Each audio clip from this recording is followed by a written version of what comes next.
Today is another big day in election. Oh, yeah, politics. See, Jeff? This is all for you, Jeff. 6 states are voting as we speak for who will be the Democratic nominee. It's basically a two-man race between Joe Biden and Bernie Sanders. Some are saying today, this is it, a make it or break it day for Bernie. He will need to pull out another big win in Michigan today, like he did in 2016, along with its 125 delegates, if he wants to maintain a path to the nomination.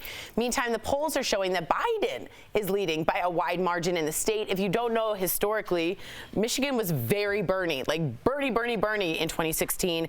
He has that worker image, that union image, the idea of the blue collar, that Rust Belt, and for some reason, Biden's taking over, and it's a big surprise for a lot of people. I'm wondering, you guys both looked at me. Yeah, you both. Oh This is all you guys. This is all you. But look, I'm just wondering if Bernie supporters are going to support Biden. If he fails in these next couple states, right, then he obviously is going to be pretty much out of the election, and Biden's going to be the front runner. He already mostly is. And so Bernie supporters, 1 in 10 of them went to Trump in 2016. So I think that might happen again, or they might just not vote like a lot of people. Can I ask you a question? Do you think Bernie's endorsement, should he not get the Democratic nomination, if he comes out and says to my supporters, please support Biden, do you think that would help? I mean, he already support Hillary? Yeah, and he already said he would, and he campaigned for Hillary. So he said, whoever it is, I will work ahead. But I've got to be honest, the Trump and Bernie, both of them speak to a group of people that feel they're not being heard. And those people are angry, and they're very similar in that way. So I totally agree with you. If Bernie gets out, I wonder if you just won't see a big surge at the polls. And a lot of people are wondering, how could you hop from one extreme to the next? But it's just the outsider image that they're going behind. How much are these polls, though, honestly? Right. We're not learning anything from the polls. You know what I'm saying? We were talking about this at the break.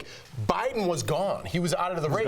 And now he's the front runner. Hillary was supposed to win it by a landslide, and she didn't even win. So it's like, why are we paying attention to these polls? Right.